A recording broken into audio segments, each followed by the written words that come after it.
Nous reprenons donc, si vous le voulez bien.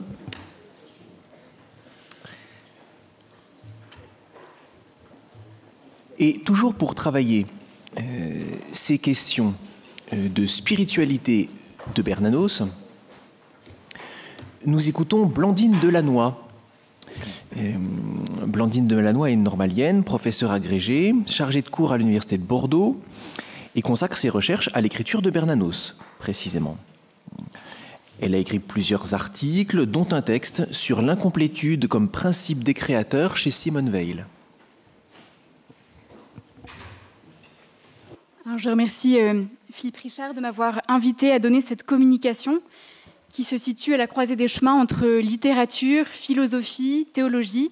Donc je suis consciente que je prends le risque de m'exposer à la critique et aux questions des spécialistes de chacun de ces domaines.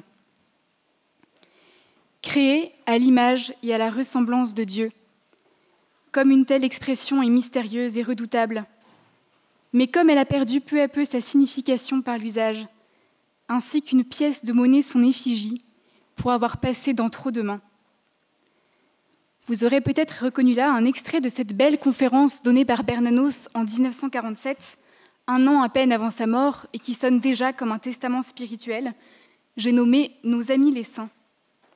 Ce verset de la Genèse, créé à l'image et à la ressemblance de Dieu, revient comme un leitmotiv sous la plume de Bernanos, qui ne cesse de méditer cet étonnant mystère, où se trouve conjointement affirmée la distance et la proximité de l'homme à son Créateur. Cette affirmation fonde à la fois la possibilité pour l'homme de devenir saint comme Dieu est saint.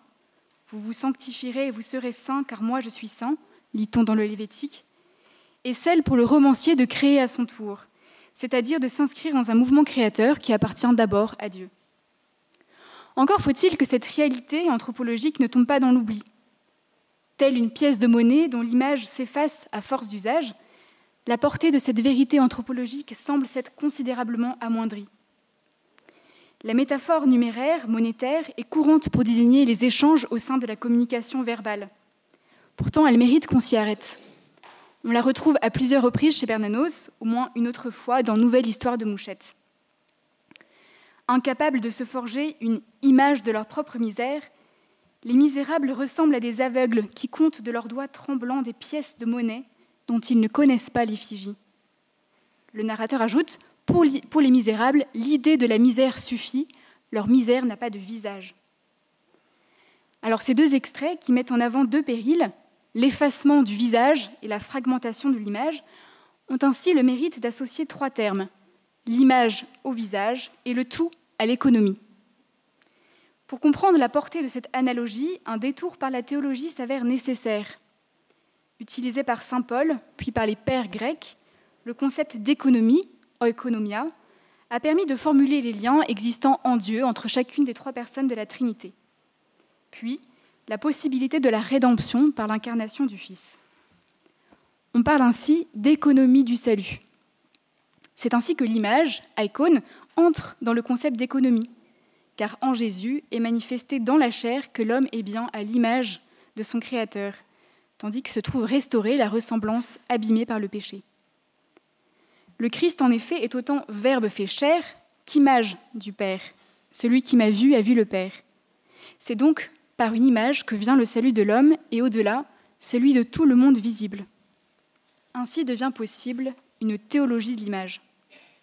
Alors, en tant que chrétien et romancier, celui que Michel Dard qualifie homme de l'incarnation, pour qui tout faisait image, tout faisait visage, Bernanos a pris très au sérieux cette économie du salut par l'image. Il lui importe de mettre en circulation des images qui puissent participer de cette économie du salut. Des images qui soient comme une monnaie d'échange entre le visible et l'invisible, sans usure et sans contrefaçon. Or, de toutes les images, celle qui, préservée de tout équivoque, répond le mieux à cette exigence, c'est l'icône. Qu'est-ce que l'icône ? L'icône est une représentation symbolique qui ouvre au-delà d'elle-même. Elle ne saurait contenir le mystère divin qu'elle ne fait donc qu'indiquer. En cela, elle manifeste pleinement une certaine indigence de l'image, dont le poids ontologique est moindre que ce qu'elle représente. Le regard ne s'arrête jamais tout à fait à l'icône, mais passe à travers elle, Contrairement à l'idole, elle ne fixe pas le regard, ne le maintient pas captif de son éclat. D'un point de vue formel, l'icône représente un visage, le plus souvent celui du Christ, de la Vierge Marie ou d'un saint. Ces visages gardent souvent la belle apparence de la jeunesse. Ils font signe vers une temporalité qui n'est pas tout à fait celle du temps historique, mais celle de la vie éternelle. La composition générale de l'icône, aussi bien que celle du visage, manifeste une concentration contemplative qui tue dans l'œuf la pulsion destructrice de l'idole. Au regard de tous ces aspects, l'icône semble donc bien d'être le parfait antidote au péril mis au jour par Bernanos dans les deux exemples précédents, le vieillissement et la fragmentation de l'image. Notre hypothèse est que toute l'œuvre romanesque de Bernanos est parcourue par cette quête de l'image icône, qu'il s'agit d'apprendre à distinguer d'images fallacieuses ou enchanteresses par une éducation progressive du regard. Cette recherche de l'iconicité est très bien exprimée par l'itinéraire spirituel de certains personnages, comme le curé d'Ambricourt par exemple. Parmi toutes les images qui peuplent l'univers bernanosien, le personnage reçoit donc un statut particulier dont l'horizon est l'icône. André Malraux eut sans doute cette intuition qui résumait ainsi l'histoire du personnage dans le roman européen, de Balzac à Bernanos en passant par Dostoïevski. Après le caractère, Balzac, le personnage, Dostoïevski. Après le personnage, l'incarnation, Bernanos. L'idée du personnage comme icône a déjà été explorée par Monique Gosselin-Noah, qui s'est attachée à relier la composition du personnage à l'esthétique de l'icône, en étudiant notamment la description symbolique des traits du visage, le regard, la voix, le sourire. Nous voudrions poursuivre et approfondir cette intuition en montrant que l'insertion du personnage icône dans la trame romanesque mobilise auteur, narrateur, personnage et lecteur dans une relation dynamique qui rebat les cartes de ce que j'appelle l'économie fictionnelle, à savoir le lien entre ces quatre instances. Il s'agit donc en premier lieu de fonder chez Bernanos la possibilité de l'icône. Car il y a dans l'icône plus qu'un enjeu esthétique. Celle-ci a bel et bien un fondement théologique, fruit de longues querelles et de débats, notamment lors du concile de Nicée II en 787. Penser les personnages de Bernanos à partir de l'icône ne consiste donc pas simplement à mettre un schéma romanesque au regard d'un modèle pictural. Il s'agit de retrouver chez le romancier les principes philosophiques et théologiques qui président à la composition de l'icône. Alors on peut ici ouvrir une parenthèse historiographique en se demandant si Bernanos a pu avoir accès et comment à cette pensée, à cette spiritualité de l'icône. On peut, à mon avis, avancer plusieurs hypothèses. La première est celle d'un contact direct à partir des années 1920, grâce à l'arrivée en France des Russes blancs, qui donnent à la spiritualité orthodoxe un rayonnement important, notamment grâce à l'Institut Saint-Serge. Les contacts entre les milieux orthodoxes, on peut penser à Nicolas Bardaïev, Serge Boulgakov, parmi d'autres, et les intellectuels catholiques sont significatifs, notamment via le cercle des Maritains. Cependant, le renouveau iconographique dans la théologie orthodoxe est un peu plus tardif et ne trouve en tout cas son expression bibliographique que dans la seconde moitié du XXe siècle. On peut aussi faire l'hypothèse que Bernanos n'eut de la pensée de l'icône qu'une connaissance indirecte via sa lecture avérée de Dostoïevski. Paul Evdokimov estime en effet que l'icône sert de modèle à la composition des figures de saints chez le romancier russe. Nous y reviendrons dans la suite. Alors pour attester le modèle du personnage icône chez Bernanos, il me semble plus fécond de chercher à retrouver chez Bernanos les indices d'une philosophie ouverte à l'icône. Dans un très beau livre intitulé « Icônes et saintes images », Philippe Serre rappelle que la naissance de l'image sainte est liée à 4 principes. Un principe théologique, un principe formel, un principe de conformité et un principe dit d'attention neptique. Il est relativement aisé de retrouver chacun de ces principes à l'œuvre dans les romans et autres écrits de Bernanos. Pour ce qui est du premier principe, le principe théologique, qui est au fondement de l'icône, c'est l'incarnation de Jésus. La venue de Jésus dans le monde restaure la possibilité de la représentation de Dieu, dans la mesure où le Verbe s'est fait chair, et donc image, s'est fait homme, et donc visage. Qualifié par Michel Dard d'homme de l'incarnation, Bernanos appuie sa critique de monde moderne sur la défense de ce mystère fondamental. Je le cite dans La France contre les robots. « J'affirme une fois de plus que l'avilissement de l'homme se marque à ce signe que les idées ne sont plus pour lui que des formules abstraites et conventionnelles, une espèce d'algèbre, comme si le Verbe ne se faisait plus chair, comme si l'humanité reprenait en sens inverse le chemin de l'incarnation. Par son langage imagé, on en a vu quelques exemples, notamment dans les discours du curé de Torcy, l'insertion du sublime dans les réalités très quotidiennes ou encore l'actualisation d'épisodes bibliques, la poétique bernanosienne obéit également à cette logique d'incarnation. Le second principe, au cœur de la possibilité de l'icône, est cette fois un principe formel. C'est celui de la ressemblance spirituelle. Il découle du verset de la Genèse évoqué plus haut, « L'homme est créé à l'image et à la ressemblance de Dieu ». Or, si la ressemblance est abîmée par le péché originel, la définition de l'homme comme image est ontologique et demeure après la chute. C'est la ressemblance que la venue de Jésus sur terre vient restaurer.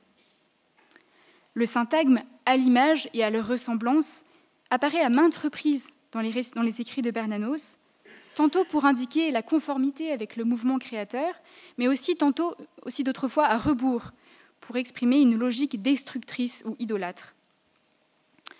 La composition de certains personnages, et notamment les figures sacerdotales, à partir d'un modèle christique, s'appuie également sur ce principe de ressemblance. Un troisième principe, convoqué par Philippe Serres, est celui de la conformité. C'est celui qui assigne à l'icône une dépendance à l'égard de l'écriture sainte. C'est pourquoi l'icône n'est pas le fruit de l'imagination de l'artiste, mais obéit à des règles de composition bien précises. Dans l'espace qui lui est assigné, celui de la planche de bois, l'icône est un condensé de l'histoire du salut. Sur le plan temporel, elle assume et dépasse le temps historique exaucé par la temporalité eschatologique. Le corpus bernanosien ne cache pas sa redevance envers l'intertexte biblique qui irrigue l'œuvre dans son ensemble. À l'aune des références à la Bible, mais aussi à la tradition, on peut dire que l'espace, le temps, l'intrigue des romans de Bernanos prennent une dimension symbolique, quasi liturgique. On trouve ainsi régulièrement chez Bernanos des allusions scripturaires en lien étroit avec la tradition de l'icône. Le journal d'un curé de campagne laisse par exemple entrevoir à plusieurs reprises le visage de la Vierge Marie, notamment dans les descriptions du curé de Torcy, à travers la figure de compassion maternelle, la figure d'enfance, tandis que la jeune Séraphita Dumouchel, essuyant la face du curé d'Ambricourt lors de son chemin de croix nocturne, fait figure de nouvelle Véronique. Véronique, celle dont le nom signifie « vraie image » et qui fut à l'origine de la première icône achéropoïète, la Sainte Face. C'est d'ailleurs devant cette dernière, la Sainte Face, que le curé d'Ambricourt s'imagine comparaître au soir de sa vie. Le dernier principe mentionné par Philippe Serres est celui de l'attention neptique, c'est-à-dire une attitude du cœur qui dispose à contempler l'icône. Car l'icône ne révèle sa profondeur spirituelle qu'à celui qui sait la contempler, ce qui ne signifie pas pour autant qu'elle cesse d'être icône devant un regard indifférent. La nepsis désigne en grec un état de vigilance acquis après une longue période d'ascèse et de purification. Elle se rattache à une tradition spirituelle orientale, celle de l'hésychasme, qui vise la paix de l'âme et le silence en Dieu. En Occident, elle n'est pas sans rappeler la mystique carmélitaine, dont Philippe Richard a très bien montré qu'elle marquait de son empreinte l'écriture romanesque de Bernanos. Plus généralement, on peut dire que Bernanos cherche à convertir l'observation en vision, c'est le terme qu'utilise Malraux dans sa belle préface au journal d'un curé de campagne, en purifiant le regard de la curiosité ou de l'intention clinique qui l'encombre. Ainsi, comme la planche de bois soigneusement préparée pour recevoir la peinture de l'icône, ces 4 principes constituent le cadre nécessaire pour que s'épanouisse dans l'œuvre de Bernanos la représentation iconique. Sur le plan poétique, ces principes fonctionnent comme des indices légitimant notre hypothèse du personnage icône, qu'il convient à présent de mettre à l'épreuve du texte. Alors, les mentions de l'icône sont très peu nombreuses dans l'œuvre de Bernanos. À ma connaissance, il n'y en a que 3 qui se trouvent toutes dans la joie, dans la bouche de Fiodor. La joie qui est sans conteste le plus russe des romans de Bernanos. Certains passages des écrits de Bernanos révèlent en revanche des similitudes frappantes entre la composition des personnages et celle de l'icône, composition qui, rappelons-le, a toujours une dimension symbolique. Cette composition n'est d'ailleurs pas uniquement réservée aux figures de saints comme Chantal, Chevance ou le curé d'Ambricourt. On en a un parfait exemple, à mon sens, dans Sous le soleil de Satan, avec le personnage de Jean-Marie Boulainville, personnage en apparence insignifiant, rencontré par Donisan immédiatement après le maquignon Satan. Dans cette scène, malgré l'obscurité, une atmosphère chaude et lumineuse nimbe le cheminement des deux hommes. Donisan eût juré qu'il traversait à mesure une lumière douce et amie, une poussière dorée. Cette lumière dorée n'est pas sans rappeler la couleur des icônes qui anticipent la gloire à venir, ni la technique de sa composition, qui veut qu'on appose des couleurs de plus en plus claires pour signifier le cheminement du saint vers la lumière. Une lueur diffuse naquit lentement dans les yeux de Donisan, se précisa lentement. Cette magnifique vision, nous dit le narrateur, dont on a peine à discerner si elle appartient au rêve ou à la réalité, est ainsi présentée sur le mode de l'apparition. Le regard semble en effet y être engagé de manière très peu active, et c'est précisément le mode d'apparition de l'icône, si l'on en croit Jean-Luc Marion dans Dieu sans lettres, selon qui l'icône ne résulte pas d'une vision, mais la provoque. L'icône ne se voit pas, mais apparaît, ou plus primitivement, paraît, à l'air d'eux.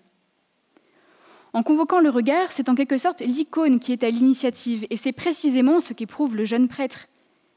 Il était sollicité, non contraint, appelé. Il est écrit un peu plus loin.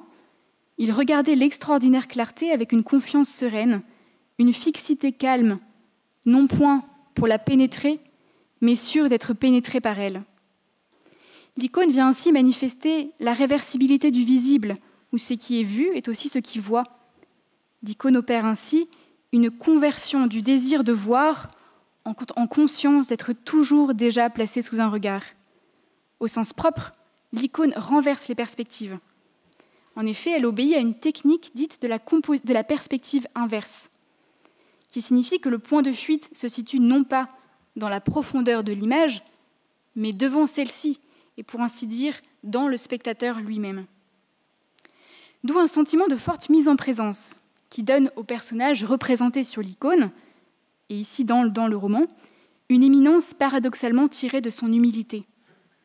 La compagnie du Carrier, ici, inspire à Donisan un respect religieux proche de l'attitude orante. Je cite, « Il cherchait vainement la parole qui devait être dite, mais il lui semblait que toute parole était indigne. Cette majesté du cœur pur arrêtait les mots sur ses lèvres. La gloire lumineuse dont le saint est auréolé ne fait pourtant pas obstacle à la rencontre, mais rayonne et se communique comme une promesse d'éternité à qui la contemple. La présence du Carrier icône dans le roman a ainsi une efficace quasi-sacramentelle, comme le suggère à 2 reprises l'allusion à l'aveugle-né retrouvant miraculeusement la vue en Jean 9. Au contact de Jean-Marie Boulainville, le don de clairvoyance reçu par Donisan en cours de sa lutte avec Satan semble perdre toute ambivalence. Purifié, il apparaît au vicaire de campagne comme l'effervescence, l'expansion, la dilatation de la charité. Cette charité divine rassemble alors les 2 compagnons dans un espace-temps qui n'est plus tout à fait celui de la campagne artésienne. Ainsi se rencontraient 2 élus, nés l'un pour l'autre, dans les jardins du paradis. Le cadre édénique ici mentionné peut faire songer au décor naturel qui orne le fond des icônes pour signifier que la sainteté est contagieuse et se propage à tout le monde visible à travers la personne du saint. Ce cadre édénique fait également ressurgir le temps où l'homme vivait dans la conscience transparente d'être fait à l'image et à la ressemblance de Dieu. L'amitié avec le Carrier semble être pour Donisan comme un vestige de cette harmonie perdue. Il s'avissait peu à peu que cet homme était sûrement un ami, qu'une étroite amitié, une amitié céleste, d'une céleste lucidité, les liait ensemble, les avait sans doute toujours déjà liés. On songe ici à nos amis les saints. D'un point de vue phénoménologique, on retrouve donc dans cette séquence beaucoup des traits définitoires de l'icône. En outre, le principe de conformité aux Écritures évoqué plus haut fonctionne comme une attestation de cette hypothèse iconographique. En effet, la rencontre avec le Carrier est située dès le début en terrain biblique. En relevant le jeune prêtre pour lui donner à boire et l'aider à marcher, Jean-Marie Boulainville revêt en effet les traits du bon samaritain. Mais c'est surtout sur la figure de Saint Joseph que s'achève l'épisode.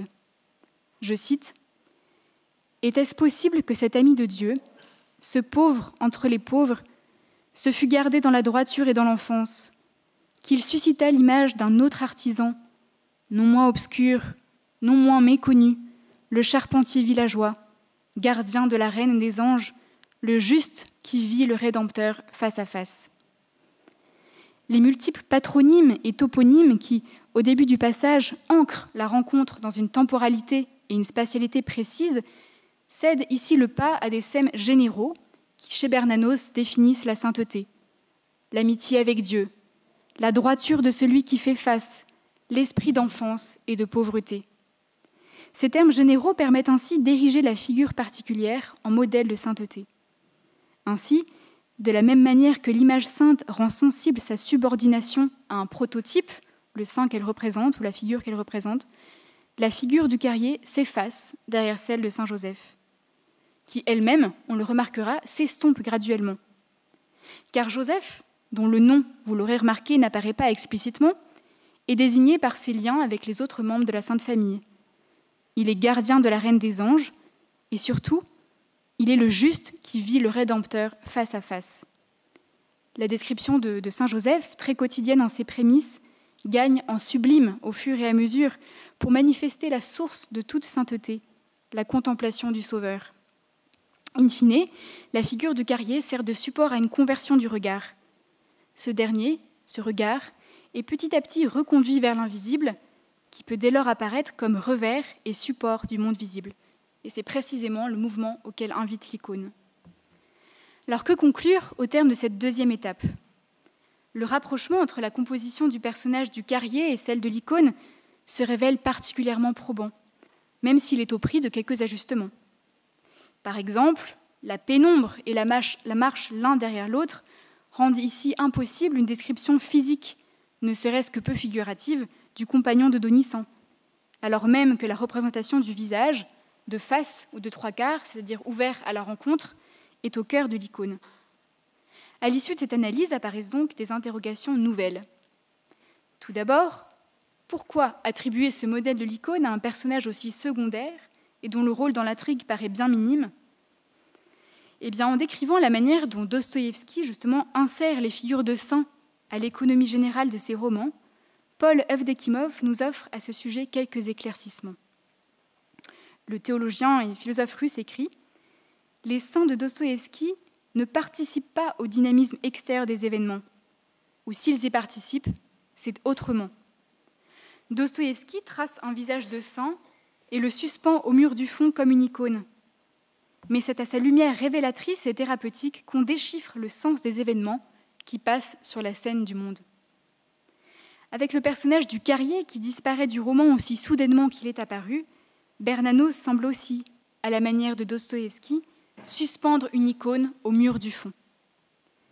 La lumière dont Jean-Marie Boulainville est nimbé a bel et bien une fonction révélatrice et peut-être thérapeutique, dans la mesure où c'est par elle que Donisan prend conscience du don surnaturel de clairvoyance qu'il a reçu. C'est par elle aussi que le jeune prêtre comprend qu'il peut être vainqueur du combat spirituel dont cette grâce est à la fois le fruit et l'objet. Ainsi donc, on peut dire que le personnage de Donisan s'éclaire à la lumière de l'icône, dont la profondeur ne se révèle qu'à celui qui sait voir.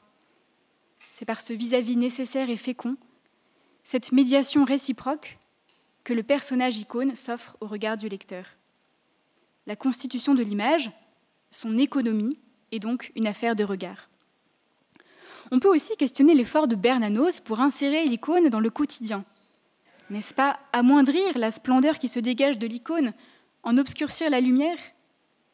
Certes, il n'est pas dans l'intention de l'icône d'exclure la quotidienneté, les émotions ou l'ordinaire de la vie humaine, dans la mesure où son but est précisément de diriger toute la vie humaine, toutes les facultés de l'homme, sur la voie de la transfiguration. Mais il y va aussi chez Bernanos d'une volonté délibérée de conserver au modèle, l'icône, une part d'inachevé, et même une certaine obscurité. Plus que le terme, l'issue de ce mouvement, c'est la distance et le mouvement pour parvenir à l'icône qui semble l'intéresser, ce que permet la discursivité du récit. Or, la quête de l'icône, cette révélation de l'iconicité originelle de tout visage, passe en premier lieu par le renoncement aux idoles. Car si l'emploi du mot icône est presque inexistant chez Bernanos, les allusions à l'idole sont en revanche beaucoup plus nombreuses. Le terme n'est pas rare dans les essais et autres écrits de combat.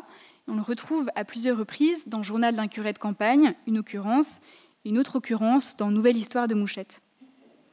Mais l'idole apparaît aussi en filigrane à travers des catégories comme le simulacre, la caricature ou encore le bizarre, l'ange du bizarre étant Satan. On retrouve également sous la plume de Bernanos tous les traits propres à l'idole, tel qu'il est défini par la Bible, en particulier dans le psaume 115. Chez Bernanos, l'idole est sans visage, sans nom, sans voix, sans yeux. Ces nombreux syntagmes privatifs que l'on retrouve dans les écrits du romancier donnent lieu à une définition apophatique de l'icône, c'est-à-dire par la négative, en traçant en quelque sorte les contours de ce qu'elle n'est pas. Mais c'est aussi une manière de mettre en évidence une certaine ressemblance entre l'icône et l'idole, déjà suggérée par le psaume 115. Car les idoles ont bien une bouche, des yeux et des oreilles, mais chacun de ces attributs, dysfonctionnels, semble réduit à leur dimension ornementale. La caricature et l'idole sont ainsi toujours prêtes à oblitérer, à effacer l'image, à la recouvrir. Si le visage est plus que tout autre objet menacé par le regard idolâtre, lui seul porte la possibilité d'un devenir icône.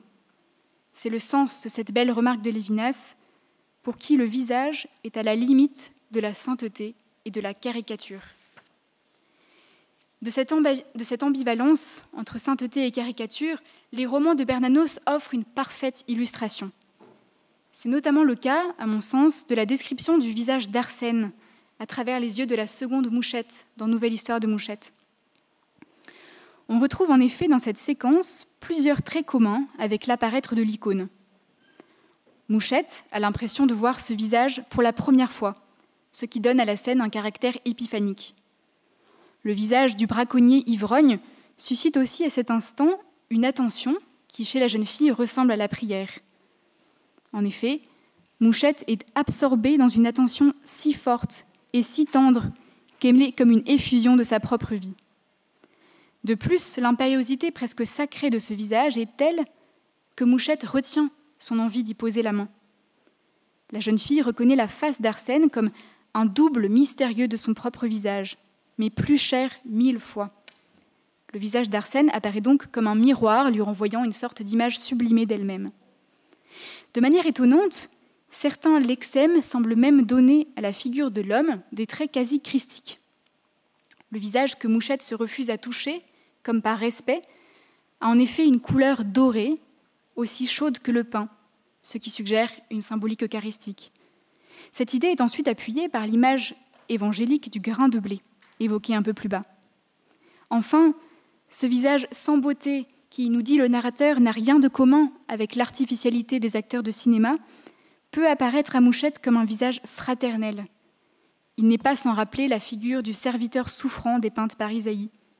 L'espace d'un instant, ce visage rédime l'image méprisante que la jeune fille a d'elle-même. Cependant, l'équivoque dont ces similitudes avec l'icône sont porteuses invite plutôt, dans un second temps, à resituer le visage d'Arsène du côté de l'idole.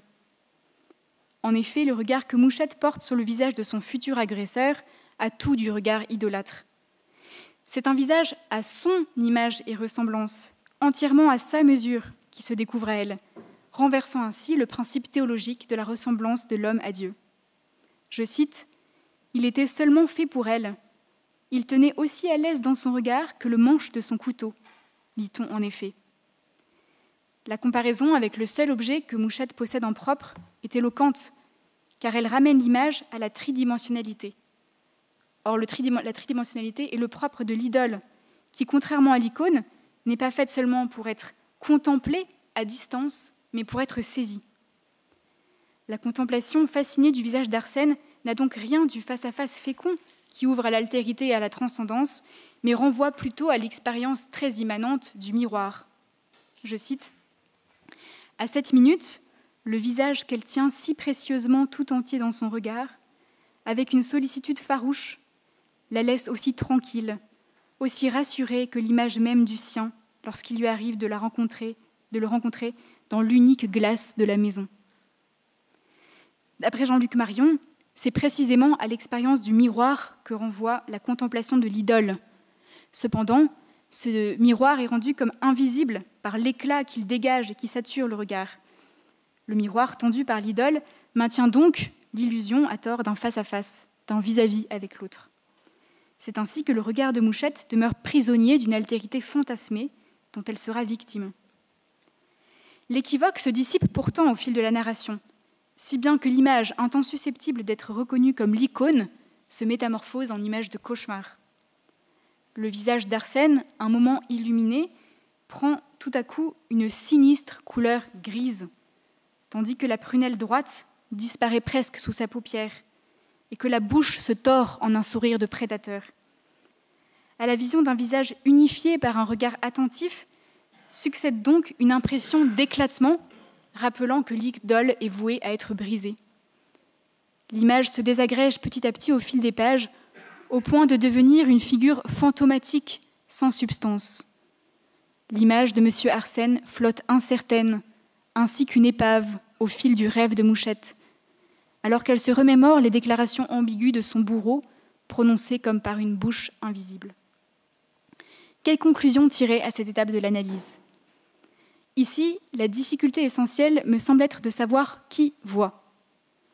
Car dès le début du roman, le narrateur précise que la pensée de Mouchette, qui reste vague, ne se présente jamais tout à fait dans la belle ordonnance logique offerte par la narration. Le narrateur refuse donc l'illusion d'un accès direct à la conscience de Mouchette et se pose au contraire comme un biais nécessaire. Il s'agit de faire comme si la malheureuse avait accès à sa propre intériorité.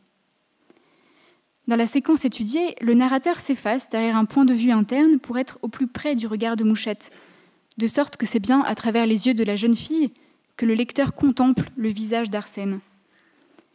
Quelques pages plus loin, l'épisode du viol de Mouchette reçoit alors une charge dramatique d'autant plus grande. Il met en relief la misère de la jeune fille, si peu consciente de sa dignité qu'elle en vient à éprouver de la fascination pour un homme qui le veut du mal. Le récit elliptique, mais tout à fait suggestif de l'agression, vient aussi dessiller de manière violente les yeux du lecteur, un moment pris au même piège idolâtre que Mouchette. La description du visage d'Arsène est pourtant, à la fin, l'occasion d'une autre épiphanie, beaucoup moins ambiguë. Au terme de la description, le narrateur adopte cette fois un point de vue omniscient pour offrir de Mouchette une image toute mariale. En effet, de la jeune fille se dégage une compassion tendre. Ce syntagme compassion tendre est celui utilisé dans le journal pour qualifier la Vierge Marie. Une humilité protectrice, une inaltérable patience, un instinct maternel aussi fragile qu'une rose de mai. La dénonciation de l'idole va donc ici de pair avec la révélation de l'icône qui lui fait face. Mais il me semble qu'on peut aller plus loin encore. Cette présence subtile mais nette de l'icône au seuil de la description ne signifie-t-elle pas qu'il y a dans le regard porté sur Arsène quelque chose à sauver ? Tout d'abord dans l'intention que manifeste le regard de Mouchette. Il s'agit de faire droit à son désir de fraternité et d'amour, désir de contemplation, désir de transcendance, que dit aussi son regard tourné vers le ciel à la toute fin de la nouvelle, comme un dernier appel au secours avant son geste de désespoir. On peut aussi faire l'hypothèse, peut-être plus audacieuse encore, que le narrateur assume une part, même infime, du regard que la jeune fille porte sur Arsène. Ce serait pour Bernanos une manière de signifier l'iconicité originaire de tout visage, même le plus informe, même le plus disgracié par la misère et le péché. Ce visage ne se donne qu'à la miséricorde, au regard qui ne subjective pas plus le mal qu'il n'objective le pécheur, regard dont témoigne le style de tendresse adopté par le narrateur bernanosien dans Nouvelle Histoire de Mouchette. On est ici très proche, à mon sens, de ce dont nous parlait Madame Fosfalk hier, en parlant d'une compassion incarnée qui va jusqu'à intégrer la part de haine et de pulsion destructrice qu'il y a dans l'homme. On comprend donc qu'il serait totalement vain de chercher à classer les personnages en deux catégories, d'un côté celle du personnage icône, de l'autre celle du personnage idole.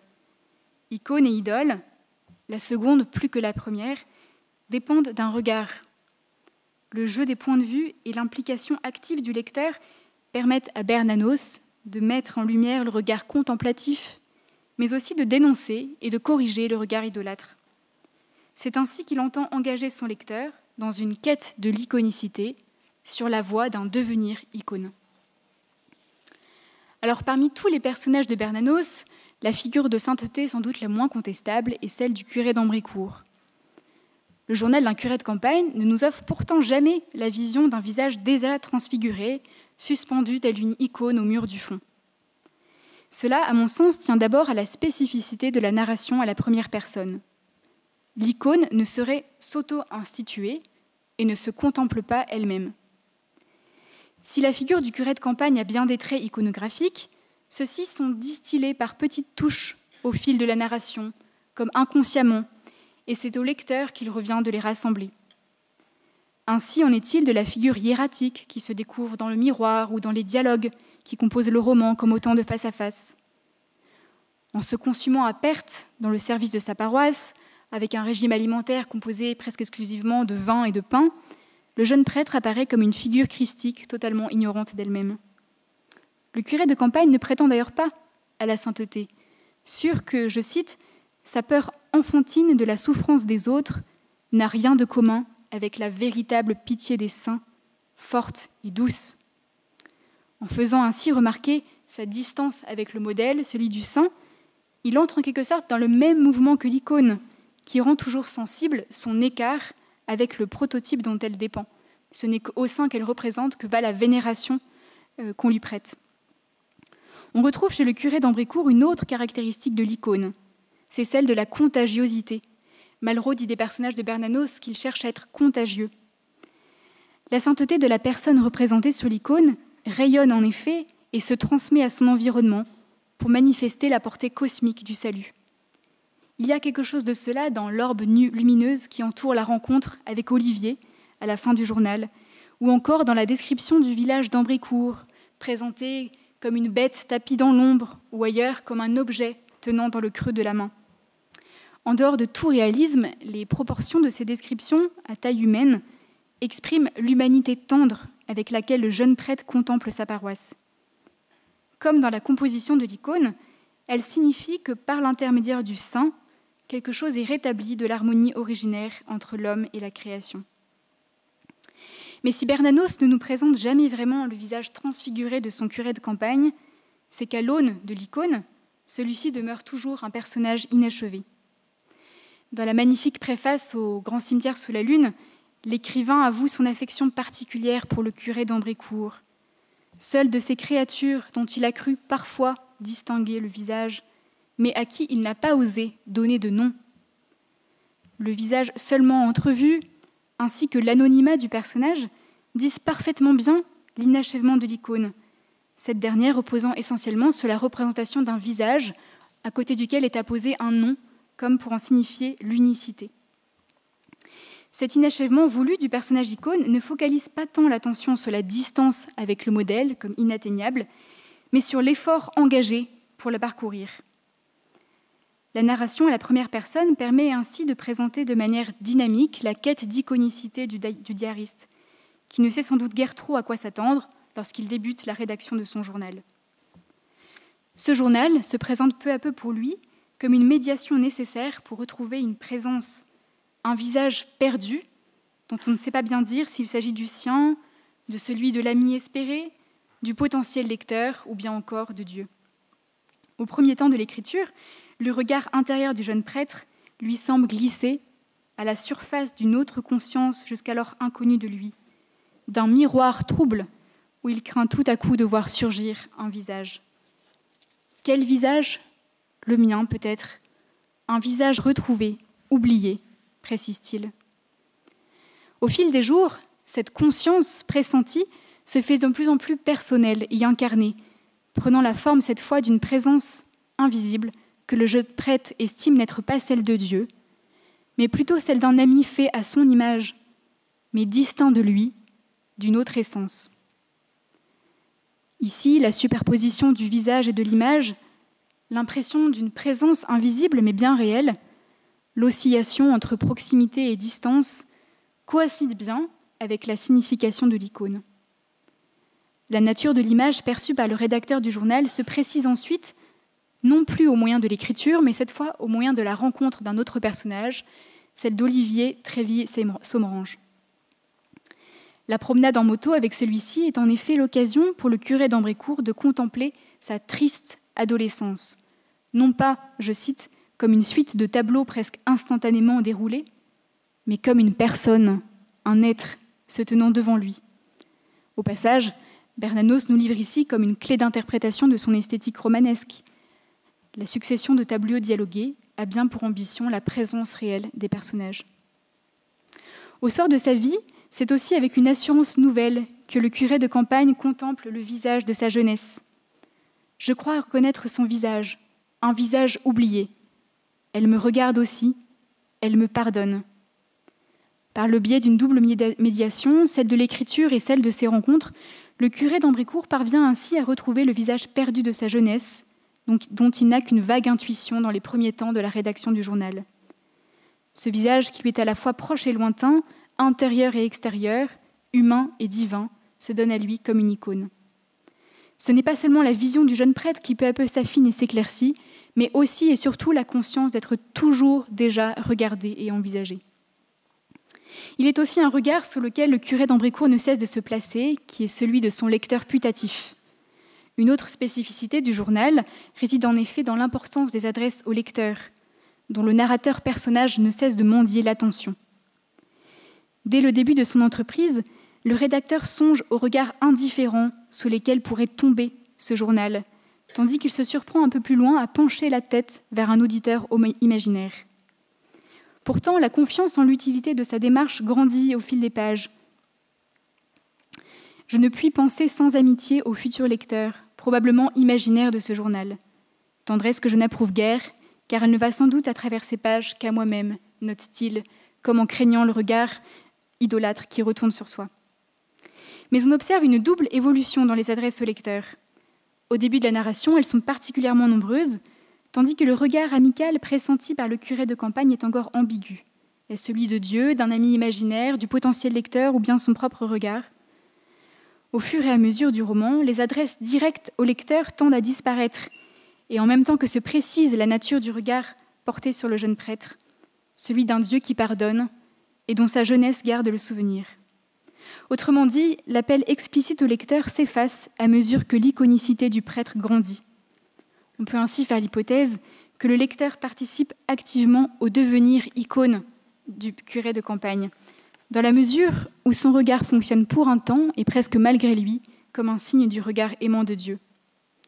À mesure que la quête active du regard ami cède le pas à la certitude d'être toujours déjà envisagée, la médiation du lecteur se fait de moins en moins nécessaire. Petit à petit, le curé d'Ambrécourt apprend à ne plus appeler son lecteur serviteur, mais ami, dans une sorte de compagnonnage, alors que les appels explicites au lecteur maintenaient la distance du face-à-face, leur effacement favorise l'identification au jeu de la narration. Placé à côté du personnage, voire même dans ses yeux, le lecteur est amené à se sentir objet du même regard aimant que le curé d'Ambrécourt à la veille de sa mort. Fiction et réalité s'abîment ainsi dans le surnaturel. On peut dire donc que Bernanos met en œuvre une savante économie des regards qui redistribue les rôles entre auteur, narrateur, lecteur et personnage. Cela est particulièrement sensible dans cet extrait du journal où le curé de campagne prie Dieu de lui ouvrir les yeux et les oreilles, comme pour se dégager de l'idole, afin de voir le visage de sa paroisse. En contemplant sa paroisse, le jeune prêtre plonge dans un regard doux, triste, patient, regard qui retourne ensuite à lui dans un mouvement de va-et-vient et d'échange. J'imagine que ce regard, celui de sa paroisse, ressemble un peu au mien lorsque je cesse de me débattre, que je me laisse entraîner par ce grand fleuve invisible qui nous porte tous, pêle-mêle, vivants et morts, vers la profonde éternité.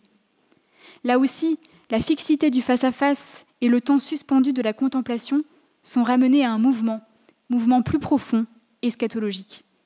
L'image du grand fleuve rappelle aussi celle de la route employée par Bernanos dans sa préface au Grand Cimetière.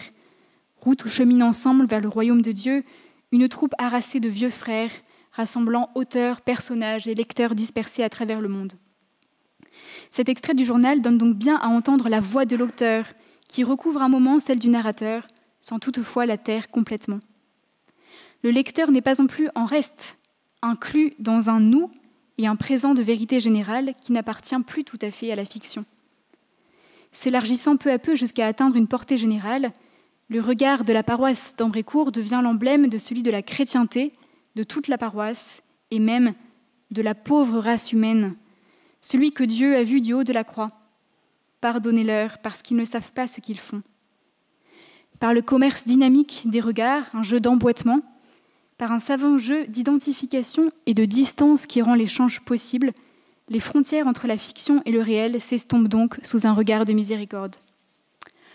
Au terme de cette étude, le modèle de l'icône s'avère donc tout à fait probant pour situer le personnage bernanosien au point d'équilibre entre l'archétype abstrait et la personnalité concrète. L'icône se révèle ainsi porteuse d'une puissance conceptuelle d'abord insoupçonnée. Par elle, s'organise au sein du roman bernanosien un vivant commerce d'images entre auteur, narrateur, lecteur et personnage, ce que nous avons pris la liberté d'appeler économie fictionnelle. Parce qu'il se situe dans un tiers-lieu qui n'est ni tout à fait celui du réel, espace propre à l'auteur et au lecteur, ni tout à fait celui de la fiction, domaine des personnages régis par le narrateur, le personnage icône se situe au cœur de cette nouvelle économie fictionnelle, plaque tournante unissant le visible à l'invisible, sans toutefois jamais les confondre. Il entre ainsi dans le même mouvement qu'une autre économie, celle du salut, manifestée par l'incarnation du Verbe de Dieu. Incarnation qui, pour Bernanos, demande à être actualisée dans l'ici et maintenant de la vie quotidienne. Je vous remercie.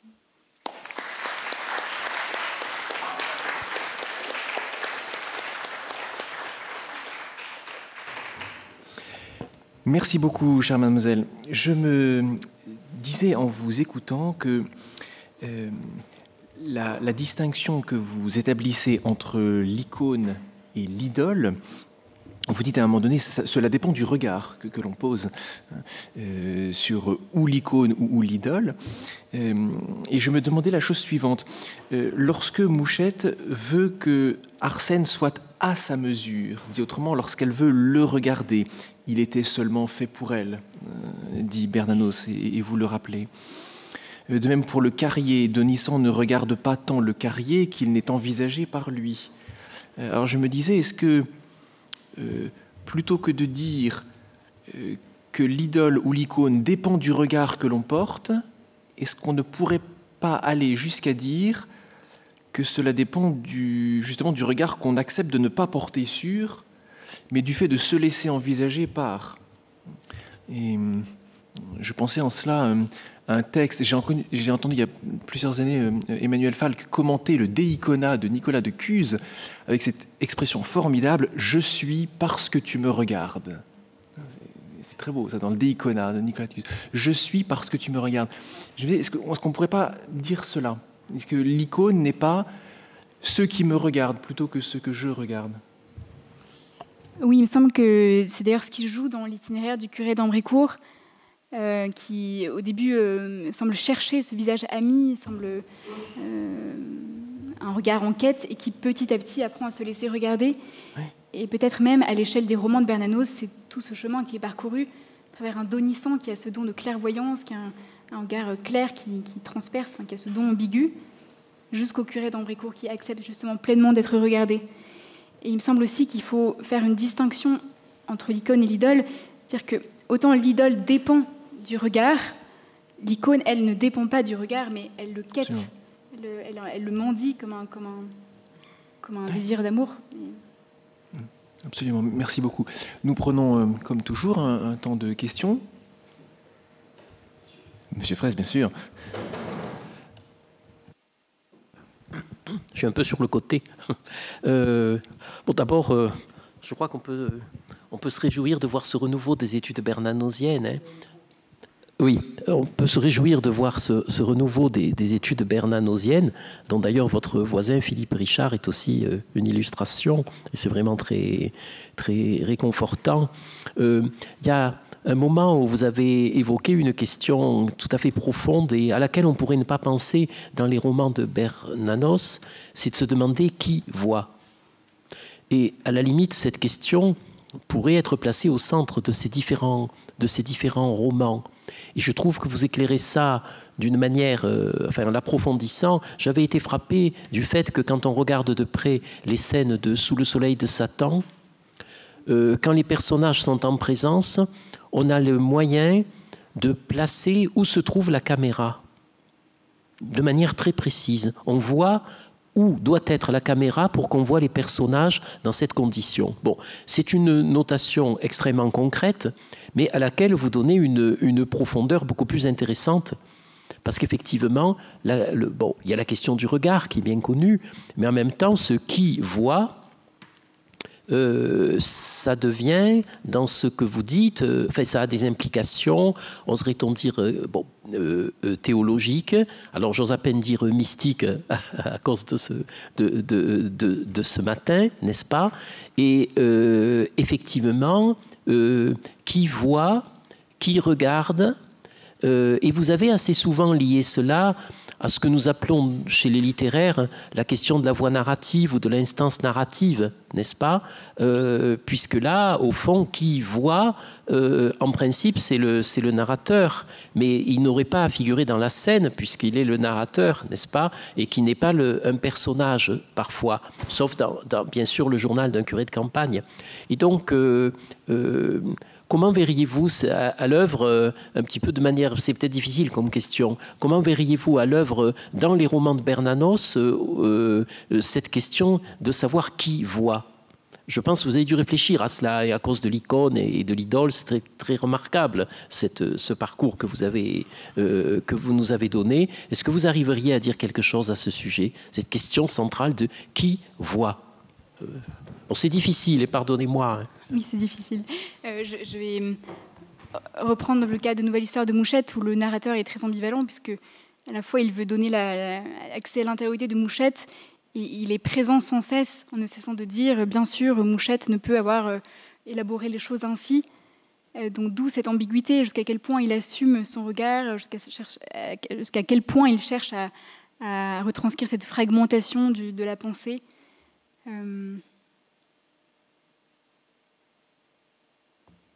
Je pense qu'il faut accepter cette ambivalence, que justement on ne puisse pas décider vraiment qui voit et qu'il y ait cette superposition.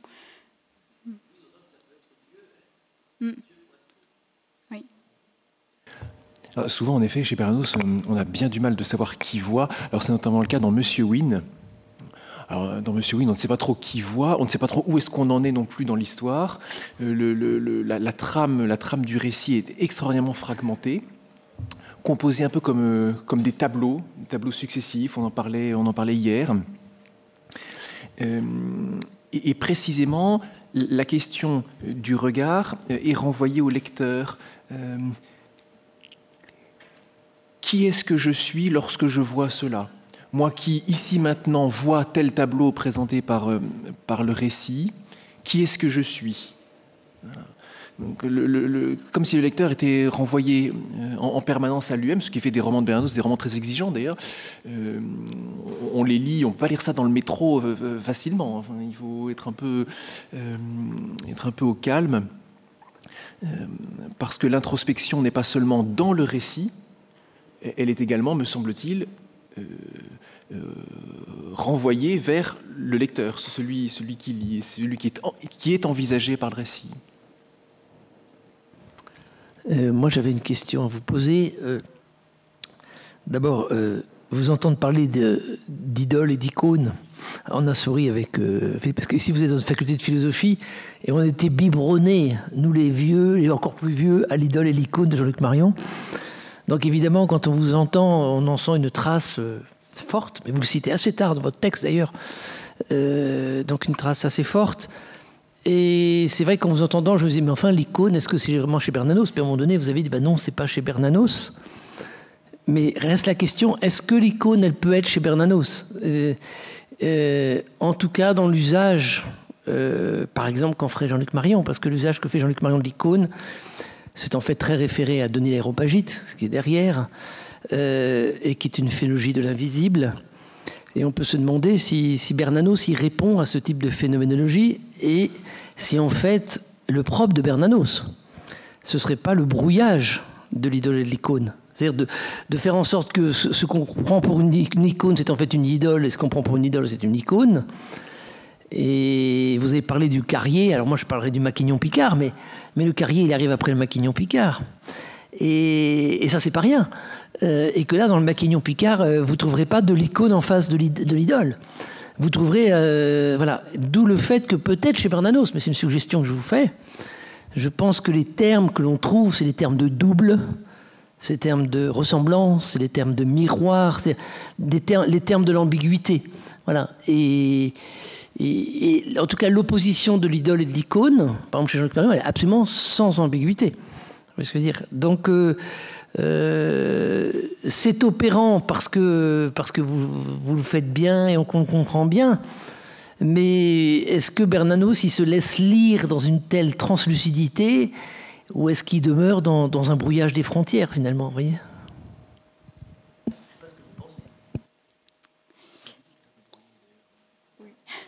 Je pense que c'est opérant parce qu'en tout cas, la présence de l'idole, elle est explicite. Et l'icône, parce que quand je regarde l'esthétique de l'icône et sa signification, je pense qu'il y a des...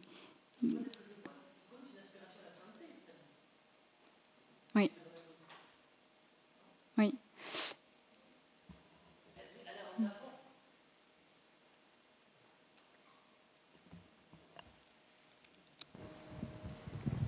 Bonjour Madame Delannoy. D'abord, je voudrais vous remercier pour cette conférence absolument splendide qui, moi, me bouleverse.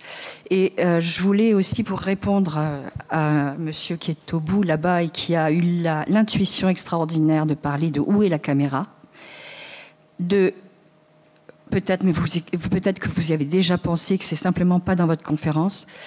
J'ai immédiatement pensé à Andrei Roublev de Tarkovsky, qui est un Russe, qui a évidemment beaucoup lu Dostoïevski, et qui, dans ce film, tente, dans ce premier film, puisque le premier qui précède, qui est L'enfance d'Ivan, où des enfants sont en charge de garder des icônes, mais qui n'est pas un scénario de lui, qu'on lui a confié parce que le précédent cinéaste s'était planté. Son premier vrai film, où il a aussi écrit le scénario, c'est donc Andrei Roublev, qui est l'histoire d'un iconographe. Et je pense que ce premier film de Tarkovsky est la réponse à une rencontre avec l'icône de Roublev, qui va lui poser la question en tant que jeune artiste de savoir comment aujourd'hui, enfin c'était déjà au XXe siècle puisqu'il est mort, comment est-ce qu'on peut faire une œuvre de premier ordre, comme dit Simone Weil, dans un temps où Dieu est mort, où les religions sont écrasées, où les gens ne croient plus en Dieu, et où il reste l'art pour garder la trace de cette exigence de pouvoir œuvrer avec le péché qu'on porte. Et Dieu sait que le petit Boris dans le film de Tarkovsky est un petit salaud. C'est pas du tout un bel artiste, mais il va réussir à fondre la cloche qui va réunir toute la population à nouveau dans la lumière divine. Voilà, je voulais vous demander si vous aviez pensé à Tarkovsky et si vous le faisiez résonner aussi sur le grand artiste qu'est Bernanos, qui lui aussi ramasse les morceaux et tente de nous faire voir l'icône. Je n'avais pas pensé à cette référence, mais je vous remercie de me l'avoir indiquée et je la creuserai.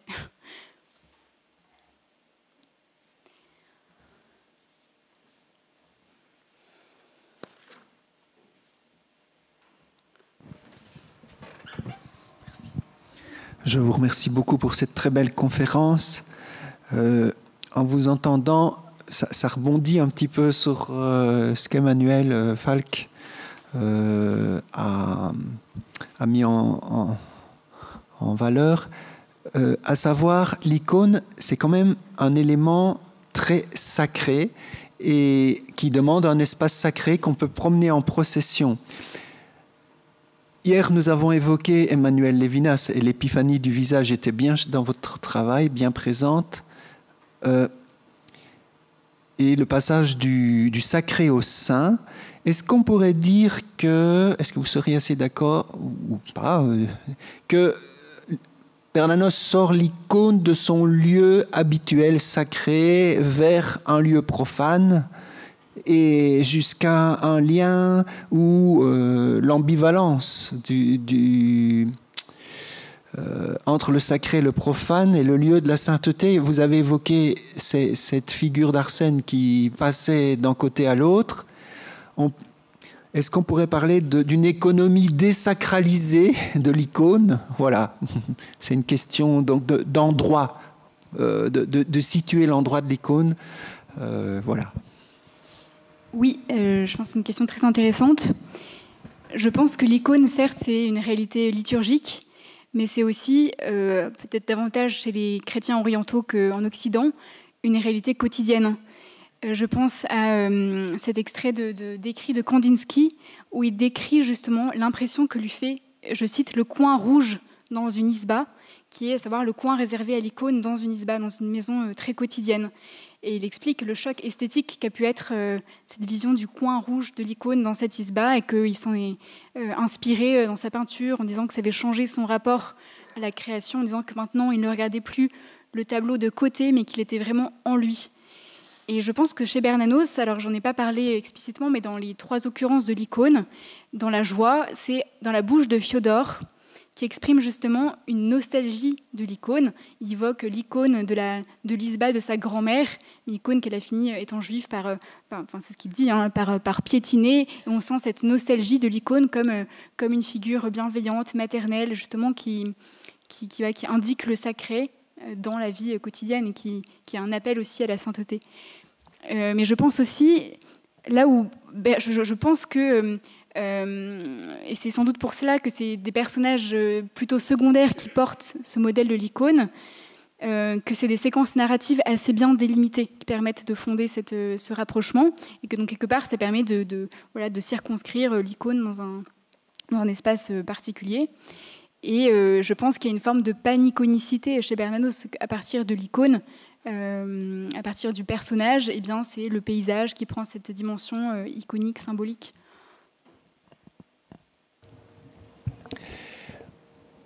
Mesdames et messieurs, merci beaucoup pour votre attention. En tout cas, nous reprenons nos travaux à 14h30 cet après-midi.